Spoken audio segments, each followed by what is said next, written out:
Assalamualaikum warahmatullahi wabarakatuh.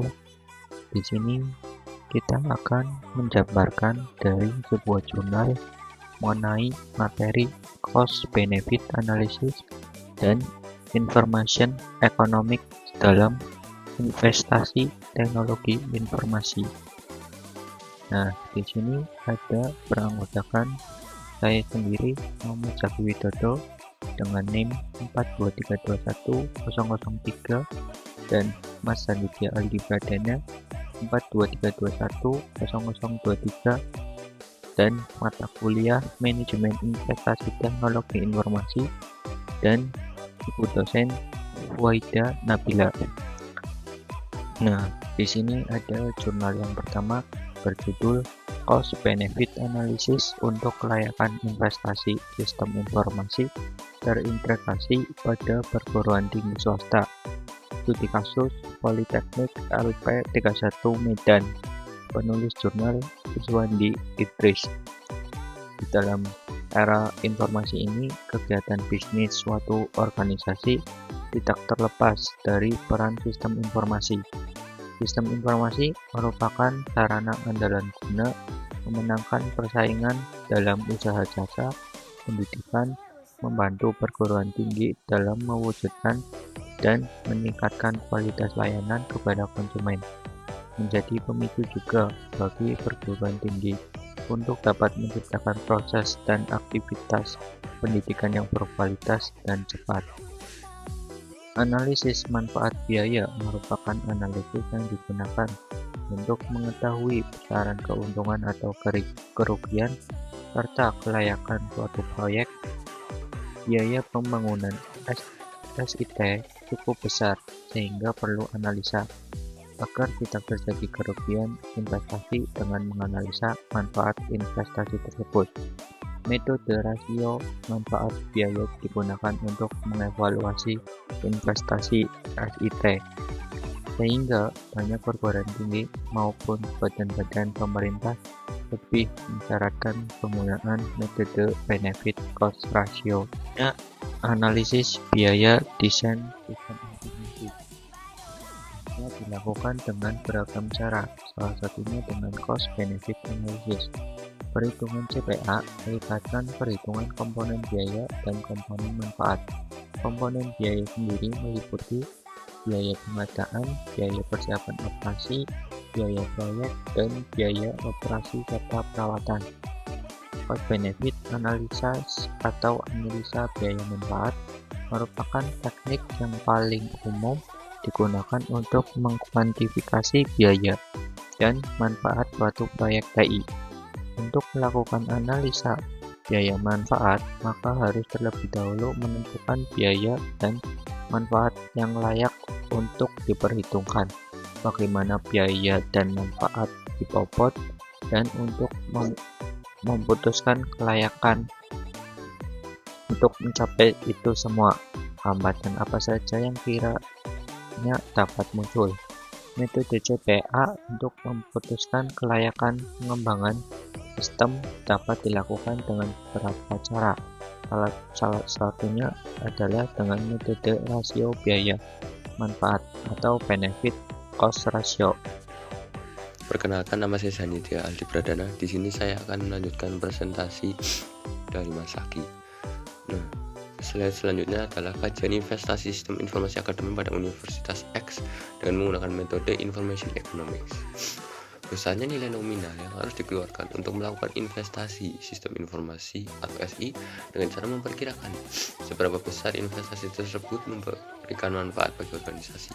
Fakta menyatakan bahwa manfaat investasi sistem informasi dapat berupa yang terhitung atau tangible maupun yang tidak terhitung intangible. Hal ini menyebabkan banyak organisasi mengalami kesulitan bagaimana menghitung nilai investasi sistem informasi yang dikaitkan dengan manfaat yang diberikan. Sebagai contoh, Universitas X merupakan universitas yang memanfaatkan sistem informasi untuk mendukung proses bisnis organisasi secara intensif. di mana hal ini sesuai dengan misi universitas dengan menjadi kampus berbasis teknologi informasi. Universitas X sedang mengembangkan sistem informasi akademik atau SIAGAT dengan tujuan mendukung proses akademik yang berlangsung secara terintegrasi. Universitas X harus memperhitungkan nilai-nilai ekonomis yang akan diperoleh dari investasi sistem informasi pada tahun yang sedang berjalan dan tahun-tahun selanjutnya. Berdasarkan hal-hal di atas, maka dilakukan evaluasi terhadap investasi yang sudah dilakukan oleh Universitas X. Nah, selanjutnya, Information Economics atau IE merupakan sekumpulan peralatan atau tools komputasional untuk mengkuantifikasi biaya dan manfaat dari suatu proyek TI. Metode IE merupakan pengembangan dari Cost Benefit Analysis atau CBA tradisional. IE dikembangkan karena adanya kebutuhan dari pihak perusahaan untuk mengetahui bagaimana dampak ekonomis investasi TI terhadap perusahaan.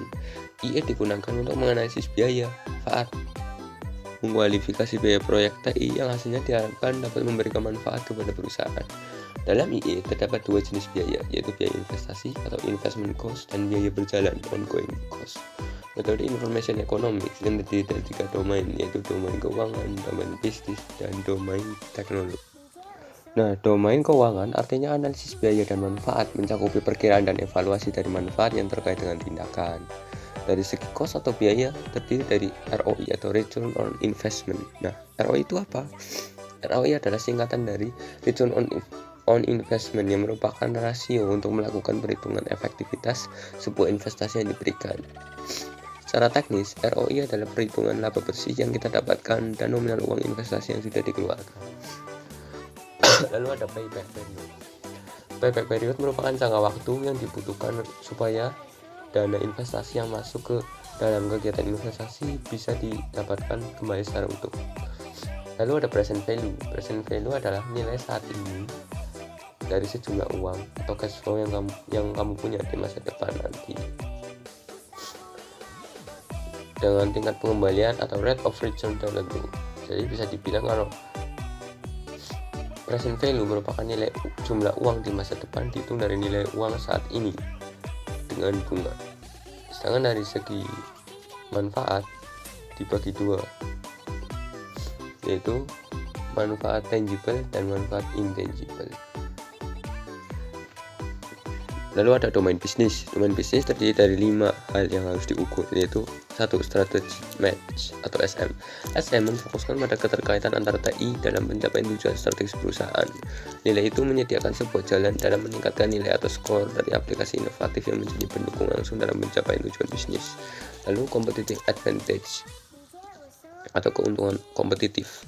Nah, CA termasuk strategi utama yang diikuti oleh bisnis, termasuk sebuah implementasi dari cost leadership, differentiation atau fokus. Gradasi penilaian sangat berbeda untuk tiap tipe strategi. Lalu yang ketiga adalah competitive response atau CR. CR mengukur akibat atau kerugian dari ditundanya implementasi proyek TI terhadap posisi kompetitif perusahaan. Keempat, Management Information for CSFS atau MI. MI berfokus pada seberapa jauh proyek TI atau SIM akan menyediakan informasi manajemen pada kegiatan inti perusahaan atau line of business perusahaan. Lalu project or organizational atau OR. OR berfokus pada tingkat di mana organisasi mampu membawa perubahan yang dibutuhkan oleh proyek. Lalu yang terakhir adalah domain teknologi. Domain teknologi membahas pada resiko dan keuntungan yang ditimbulkan dari penggunaan teknologi pada sebuah proyek. Terdapat 4 variabel dalam domain teknologi yang digunakan untuk menghitung manfaat resiko yang bersifat intangible atau tidak terhitung, yaitu 1. Strategic IS arsitektur. Nah, strategi IS arsitektur ini merupakan bagaimana sih kita mengevaluasi tingkat di mana proyek itu sesuai dengan keseluruhan strategi sistem informasi.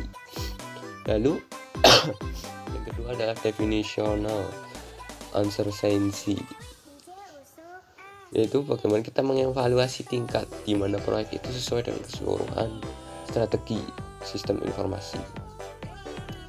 Yang ketiga adalah technical uncertainty.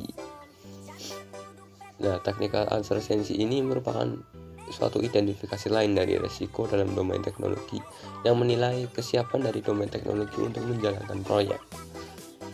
Dan yang terakhir adalah IS atau IS Infrastructure Risk, yaitu menilai tingkatan dari yang bukan proyek kebutuhan investasi untuk membiayai proyek ini.